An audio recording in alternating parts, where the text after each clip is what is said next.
ನಾಮಕರಣ ಆದ ನಂತರ ಮುಂದೆ ಭಗವಂತನನ್ನು ತೊಟ್ಟಿಲಲ್ಲಿ ಮಲಗಿಸಿದ್ರಲ್ಲ, ಆ ಪರಮಾತ್ಮ ಮಕ್ಕಳು ಲೀಲೆಗಳನ್ನು ತೋರಿಸ್ತಿರ್ತಾರೆ, ಪುಟ್ಟ ಪುಟ್ಟ ಲೀಲೆ ತೋರಿಸ್ತಿರ್ತವೆ. ಅದನ್ನೆಲ್ಲ ನೋಡಿ ತಾಯಿಯಾದವಳು ಆನಂದ ಪಡಬೇಕಂತೆ. ಕೃಷ್ಣ ಇದು ನಿನ್ನ ಲೀಲೆ ಅಂತ ಅನ್ಕೊಳ್ಬೇಕಂತೆ. ಹಾಗೆ ದೇವರು ತನ್ನ ಪಾದದ ಹೆಬ್ಬೆರಳನ್ನು ತಗೊಂಡು ಬಾಯಲ್ಲಿ ಇಟ್ಕೊಂಡು ಚೀಪ್ತಾ ಮಲಗಿದ್ನಂತೆ ದೇವರು. ಕೆಲವರೆಲ್ಲ ಬಂದರು, ಚೀಚಿ ಪಾದದ ಬೆರಳಿಟ್ಕೊಳ್ತಾರೇನೋ ಕೃಷ್ಣ, ತೆಗಿಯೋ ಅದನ್ನ ಅಂತೆಲ್ಲ ಬಿಡಿಸ್ತಾ ಇದ್ರಂತೆ. ದೇವರು ಬೇಜಾರು ಮಾಡ್ಕೊಂಡ, ಅಲ್ಲ ನನ್ನ ಪಾದ, ನನ್ನ ಬಾಯಿ, ನನ್ನ ಕೈ ನಾನು ಇಟ್ಕೊಂಡ್ರೆ ಇವ್ರಿಗೇನು ಸಮಸ್ಯೆ ಅಂತ.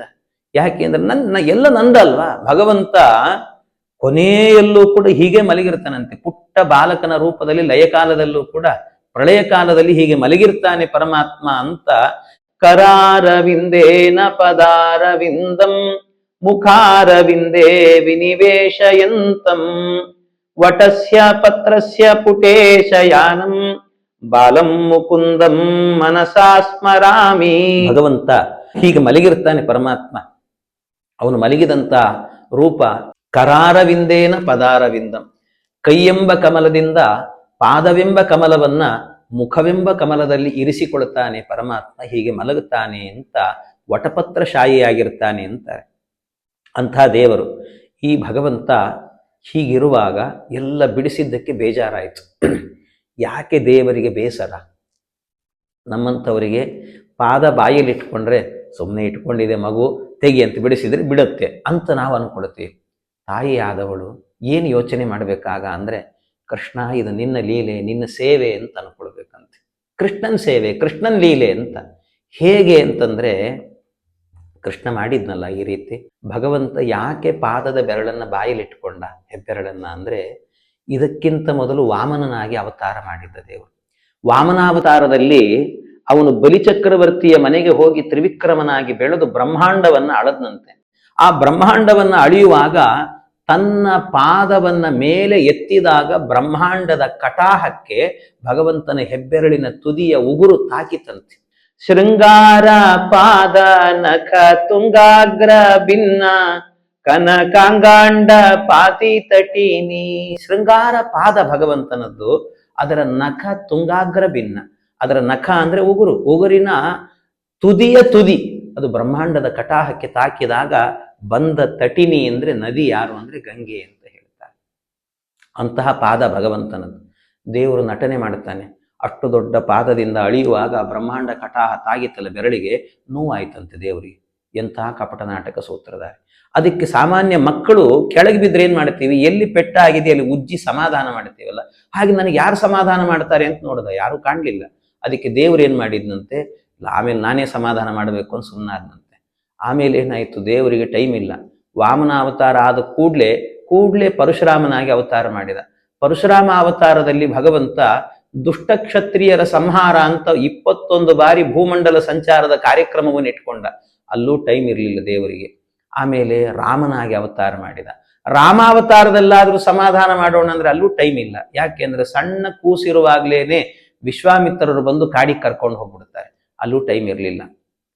ಈಗ ಕೃಷ್ಣಾವತಾರ ಭಗವಂತ ಅಂದುಕೊಂಡ ಬೇಕಾದಷ್ಟು ಟೈಮ್ ಇದೆ ಇವತ್ತು ನನಗೆ, ಅದಕ್ಕೆ ಆವತ್ತು ನನ್ನ ಪಾದಕ್ಕೆ ನೋವಾಗಿತ್ತಲ್ಲ ಅದನ್ನು ಸಮಾಧಾನ ಮಾಡಬೇಕು ಅಂತ ಆ ಬೆರಳನ್ನು ಎತ್ಕೊಂಡು ಬಾಯಿ ತುದಿಯಲ್ಲಿಟ್ಕೊಂಡು ಅದಕ್ಕೆ ಮುದ್ದು ಮಾಡಿ ಹೇಳ್ತಾ ಇದ್ದಂತೆ ಬೆರಳಿಗೆ, ಕಂದ ಬೆರಳೆ, ಆವತ್ತು ನಿನಗೆ ನೋವಾಗಿತ್ತು ಕೂಸು, ಬೇಜಾರು ಮಾಡ್ಕೋಬೇಡ, ನಿನ್ ಮುದ್ದು ಮಾಡ್ತೇನೆ ಅಂತ ಪರಮಾತ್ಮ ಅದನ್ನ ಬಾಯಿಲಿಟ್ಕೊಂಡು ಮುದ್ದು ಮಾಡ್ತಾ ಇದ್ದ ಭಗವಂತ ಅಂತ ಹೇಳಿದ. ಮಹಾತ್ಮರು, ವಾದಿರಾಜರಂತ ಮಹಾತ್ಮರು ಕಾಣೋದು ಹೀಗೆ. ಲೀಲೆ ಅಂತಂದ್ರೆ ಬರೀ ಪಾದ ಇಟ್ಕೊಂಡ ಮಾಡ್ದ ಇಷ್ಟೇ ಅಲ್ಲ, ಹೀಗೆ ಅನುಸಂಧಾನ ಇರಬೇಕಂತೆ. ಅರೆ ಇಷ್ಟೇ ಅಲ್ಲ, ಯಾಕೆ ಆ ಪಾದವನ್ನ ಸುಮ್ಮನೆ ಮುದ್ದು ಮಾಡಿ ಬಿಡ್ಬೋದಿತ್ತು, ಬಾಯಿಲಿ ಇಟ್ಕೊಂಡು ಚಪ್ಪರಿಸ್ತಾ ಇದ್ನಂತದನ್ನು. ಯಾಕೆ ಚಪ್ಪರಿಸಿದ ಅಂತ ಕೇಳಿದ್ರೆ ಅದಕ್ಕೆ ಹೇಳ್ತಾರೆ, ಭಗವಂತನಿಗೆ ಒಮ್ಮೆ ಅನ್ನಿಸ್ತಂತೆ, ಪ್ರತಿನಿತ್ಯವೂ ನನ್ನ ಭಕ್ತರು ನನ್ನಲ್ಲಿ ಎಷ್ಟು ಭಕ್ತಿ ಮಾಡ್ತಾರೆ, ಭಕ್ತಿಯ ರಸವನ್ನ ಪ್ರತಿನಿತ್ಯ ನನ್ನ ಪಾದಕ್ಕೆ ಸಮರ್ಪಣೆ ಮಾಡ್ತಾರೆ. ನನ್ನ ಭಕ್ತರು ಸಮರ್ಪಣೆ ಮಾಡಿದ ಭಕ್ತಿಯ ರಸ ಎಷ್ಟು ರುಚಿಯಾಗಿದೆ ನೋಡೋಣ ಅಂತ ಬಾಯಿಲಿಟ್ಕೊಂಡು ಚಪ್ಪರಿಸಿದ. ಬಹಳ ರುಚಿ ಇದೆ ಅಂತ ಅದನ್ನು ಬಿಡ್ಲಿಕ್ಕೆ ಮನಸ್ಸಿಲ್ಲ ಭಗವಂತನಿಗೆ, ಅಷ್ಟು ಚಪ್ಪರಿಸ್ತಾ ಇದ್ನಂತೆ ಪರಮಾತ್ಮ. ಏನು ಲೀಲೆಗಳನ್ನು ತೋರಿಸಿದ್ರು ಕೂಡ ತಾಯಿಯಾದವಳು, ಕೃಷ್ಣ ಇದು ನಿನ್ನ ಸೇವೆ, ನಿನ್ನ ಲೀಲೆ ಅಂತ ಅನುಸಂಧಾನ. ಇದನ್ನೇ ಜಗನ್ನಾಥದಾಸರು ಹೇಳುವಾಗ, ಮಕ್ಕಳಾಡಿಸುವಾಗ ಮಡದೆಯೊಳ ಕರೆದೆ ಮೆರೆವಾಗ. ದೇವಕಿ ಸುತ ಭಗವಂತನನ್ನ ಮಕ್ಕಳು ಆಡಿಸುವಾಗ ಮಕ್ಕಳನ್ನ ನಾವು ಆಡಿಸ್ತಾ ಇರ್ತೀವಿ, ಅವು ಏನೋ ಲೀಲೆ ತೋರಿಸ್ತಿರ್ತವೆ. ಅದೆಲ್ಲ ಕೃಷ್ಣ ನಿನ್ ಲೀಲೆ ಅಪ್ಪ, ಇದು ನೀನೇ ಬಂದಿದ್ದಿ ನನ್ನ ಮನೆಗೆ ಅಂತ ಏನು ಮಾಡುವಾಗ್ಲೂ ಕೂಡ ಅದು ಗಲೀಜು ಮಾಡಿಕೊಳ್ಳುತ್ತೆ. ತೊಳಸ್ತೇವೆ, ಮಾಡ್ತೇವೆ, ಸ್ನಾನ ಮಾಡಿಸ್ತೇವೆ, ಏನ್ ಮಾಡಿದ್ರು ಕೃಷ್ಣ ನಿನ್ ಸೇವೆ ಮಾಡ್ತಾ ಇದ್ದೇವೆ. ಸ್ನಾನ ಮಾಡಿಸಿದ್ರೆ ಮಗುವಿಗೆ ಕೃಷ್ಣ ನಿನಗೆ ಅಭಿಷೇಕವನ್ನ ಮಾಡ್ತಾ ಇದ್ದೇನೆ ಅನ್ನಬೇಕು.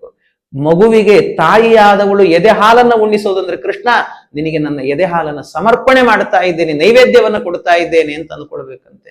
ಹೀಗೆ ಭಗವಂತ ಆ ರೀತಿಯಲ್ಲಿ ಪರಮಾತ್ಮ ಅವನನ್ನು ಅನುಸಂಧಾನ ಮಾಡಿದರೆ ಅನುಗ್ರಹ ಮಾಡ್ತಾನೆ. ಮಕ್ಕಳ ಆಡಿಸುವಾಗ, ಅದಕ್ಕೆ ಹೇಳಿದ್ದು ಜಗನ್ನಾಥ ದಾಸರು, ಒಂದೇ ಅರ್ಥ ಇಟ್ಕೊಳ್ಬಾರ್ದು ಇದಕ್ಕೆ. ಮಕ್ಕಳ ಆಡಿಸುವಾಗ ಅಂತ ಹೇಳಿದ್ರೆ ಮಕ್ಕಳು ಸಣ್ಣ ಇರ್ತವೆ, ಅವುಗಳನ್ನು ನಾವು ಆಡಿಸ್ತಾ ಇರುವಾಗ ಏನೇನೋ ಲೀಲೆ ತೋರಿಸಿದ್ರೆ ಕೃಷ್ಣ ನಿನ್ನ ಲೀಲೆ ಅಂತ ಅನ್ಕೊಳ್ಬೇಕು. ಆಮೇಲೆ ಆ ಮಕ್ಕಳು ದೊಡ್ಡವಾಗ್ತವೆ, ಅವು ನಮ್ಮನ್ನು ಆಡಿಸ್ಲಿಕ್ಕೆ ಶುರು ಮಾಡುತ್ತವೆ. ಮಕ್ಕಳ ಆಡಿಸುವಾಗ, ಮಕ್ಕಳನ್ನು ನಾವು ಆಡಿಸುವಾಗ, ಮಕ್ಕಳು ನಮ್ಮನ್ನು ಆಡಿಸುವಾಗ ನಮಗೇನು ಗತಿ? ಕೃಷ್ಣ ನಿನ್ನ ನಾಮಸ್ಮರಣೆನೇ ಗತಿ ಅಂದ್ಕೊಂಡಿರ್ಬೇಕಷ್ಟೆ. ಕೃಷ್ಣನ ಸ್ಮರಣೆಯೇ ಗತಿ ಅಂತ. ಹಾಗೆ ಆ ಭಗವಂತನ ಸ್ಮರಣೆಯನ್ನು ಮಾಡಬೇಕು ಅಂತ ಹೇಳ್ತಾರೆ. ಹಾಗೆ ಭಗವಂತ ಇದನ್ನೆಲ್ಲ ತೋರಿಸ್ತಾನೆ. ತಾಯಿಯಾದವಳು ಹೇಗಿರಬೇಕು, ಬೇಸರ ಮಾಡ್ಕೊಳ್ಬಾರದಂತೆ. ಎಷ್ಟೋ ಸರ್ತಿ ಅನಿಸುತ್ತೆ, ಗಂಡ ಕೆಲಸಕ್ಕೆ ಹೋಗ್ತಾನೆ, ಸಣ್ಣದು ಮಗು ನೋಡ್ಕೊಳ್ಬೇಕು, ನೋಡ್ಕೊಳ್ಳಿಕ್ಕಾಗಲ್ಲ, ಈ ಕಡೆ ಮನೆ ಕೆಲಸ ಮಗು ನೋಡಿಕೊಂಡು ಮಾಡಿ ಏನೂ ಆಗೋಲ್ಲ, ಬಹಳ ಸಮಸ್ಯೆ ಇರುತ್ತೆ. ಆಮೇಲೆ ಅಂತಿರ್ತಾರೆ ಮನೆಯಲ್ಲಿ, ಈ ಗಂಡ ನನ್ನ ಕೈಗೊಂದು ಕೊಟ್ಟ ಹೋದ, ಹಾಳಾದವನು ಎಲ್ಲಿದ್ದಾನೋ ಏನು, ಎಷ್ಟು ಒದ್ದಾಡಬೇಕು ನಾನು. ಬೈತಾ ಇರ್ತೇವೆ, ಬೈಬೇಡಿ. ಯಾಕೆ ಅಂದರೆ ದೇವರು ಕೊಟ್ಟ ಭಾಗ್ಯ ಇದು ಅಂತ ತಿಳಿಬೇಕು. ಎಷ್ಟೋ ಜನರಿಗೆ ಸಂತಾನವೇ ಇರಲ್ಲ, ನಮಗೆ ಕೊಟ್ಟಿರ್ತಾನಲ್ಲ ಭಗವಂತ. ಅದರಿಂದಾಗಿ ಆ ಭಗವಂತ ಕೊಟ್ಟ ಭಾಗ್ಯ ಇದು ಅಂತ ತಿಳಿದು ಇದು ದೇವರ ಸೇವೆ ಅಂತ ಅನುಸಂಧಾನವನ್ನ ಮಾಡಬೇಕಂತೆ. ಅದನ್ನೆಲ್ಲ ಯಶೋದೆ ಇದನ್ನು ತೋರಿಸಿಕೊಡ್ತಾಳೆ.